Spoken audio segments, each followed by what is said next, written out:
Breaking news. A Russian plane has been seized by Canada, which plans to give it to Ukraine.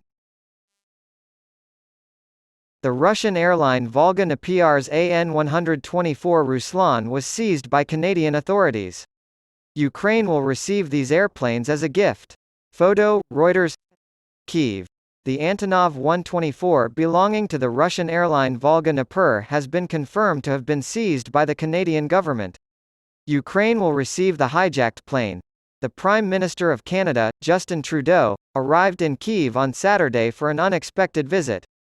According to Russia Today on Sunday, the 6th of November 2023, the Canadian government issued a press release saying, "This seizure of important assets is the first step of the Government of Canada's action under the confiscation of assets and is designed to place additional pressure on Russia."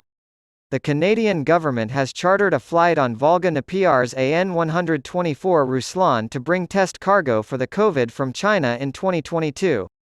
On February 27, hours before Canada closed its airspace to all Russian aircraft, it landed in Toronto and has been grounded ever since.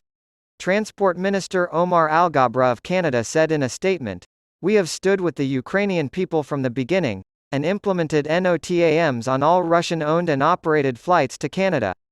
To put pressure on President Vladimir Putin, we will take any and all measures, including this confiscation, to show our support for Ukraine."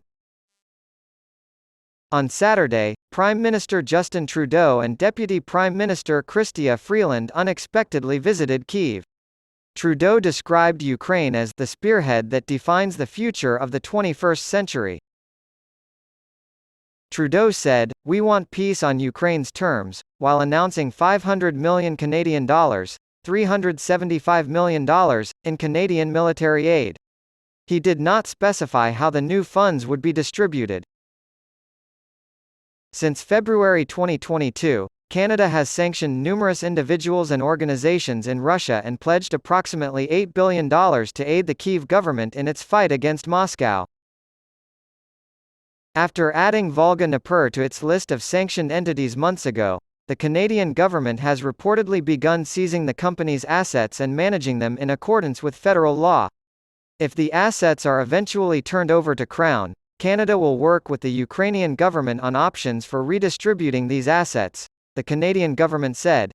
The 66-year-old governor, Vladimir Saldo, comments on the peacefulness of the neighborhood from his home in a video message. The square underwater background can be seen through the window.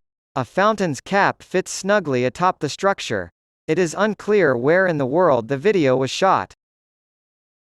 According to Saldo, he recently drove through Novaya Kakhovka and other villages on the Russian-occupied left bank of the Dnieper and found everything to be in order. It's business as usual at the gas stations, the stores, and the factories. Images showing the devastating effects of the dam breach stand in stark contrast to the claims. Another video featuring Saldo's assertion that a large-scale evacuation is not necessary in the area was widely shared by the Russian news agency Hour. As he elaborates, we learn that a large but not significant amount of water flowed into the Dnieper River as a result of the dam's destruction. Russian forces defending the left flank will continue regardless.